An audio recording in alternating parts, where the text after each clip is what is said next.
Hello, আমি এসেছি একটা থানকুনি পাতা আজকে বাটা দেখাবো। থানকুনি পাতা অনেকেই চেনেন, এটাকে অনেকে অনেক নামে বলে থাকে, কিন্তু আমাদের শিলিগুড়িতে থানকুনি পাতা বলেই আমরা চিনি। এই থানকুনি পাতায় বাটা করব। বাটাটা খেলে শরীরের ব্যথা, অনেকের শরীরে ব্যথা থাকে, ব্যথা কমে যায়, অনেক আরাম পাওয়া যায়, শরীরের জন্য খুবই ভালো। আমি বাটাটা মাঝে মাঝে করে খাই, আমি এই জন্য বাড়িতেই লাগিয়েছি। বাড়িতে লাগিয়ে তেল ঢেলে দিলাম কড়াইতে, পাতাটা সেদ্ধ করে নিয়েছিলাম কেটে। অনেকগুলো পাতা তুলে এনেছিলাম, কিছুটা রেখে দেবো। এটার মধ্যে আমি তেল দিয়ে দিলাম অল্প।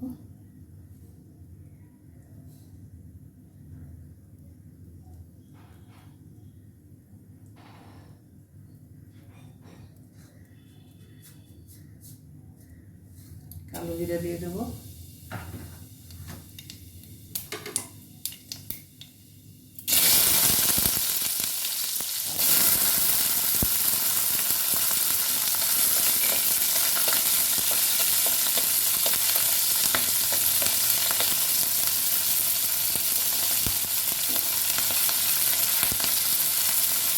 জল ধরে রেখেছি, পাতাটা দিয়ে দেবো।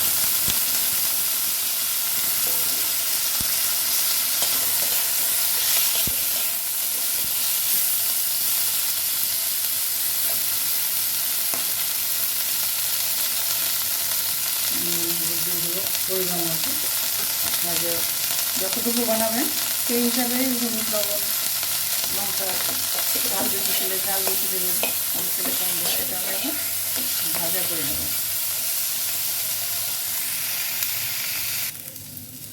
ভাজাটা আমার হয়ে গেছে। এখন আমি একটু নুন দিয়ে মানে লেবু চিপে দেবো। গলায় তো লাগবে না, আমার বাড়ির গাছের পাতা গলায় লাগে না, কিন্তু তো আমি নুন দিয়ে দিলাম, ওটা গলায় একটুও লাগবে না। পাতাটা মিডিয়াম আছে ভালো মতন ভেজে নেবেন, ভালো মতন ভেজে নেবেন। এখন আমি পাটাতে বাটবো, মিক্সিতে বাটবেন না, মিক্সিতে বাটার কোনো টেস্ট হয় না, আর বাটাটা ভালোও হয় না। আমি পাটায় বেটে নেব। এখন ঢেলে নিয়ে পাটাতে বেটে নেব।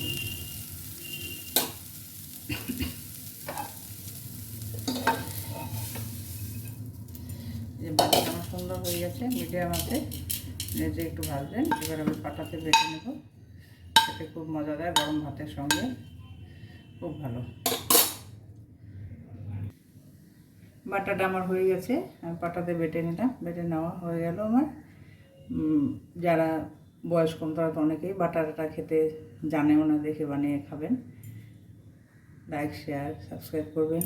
আমার ইউটিউবেও দেওয়া আছে, চ্যানেলটা দেখে নেবেন। ধন্যবাদ, আসি।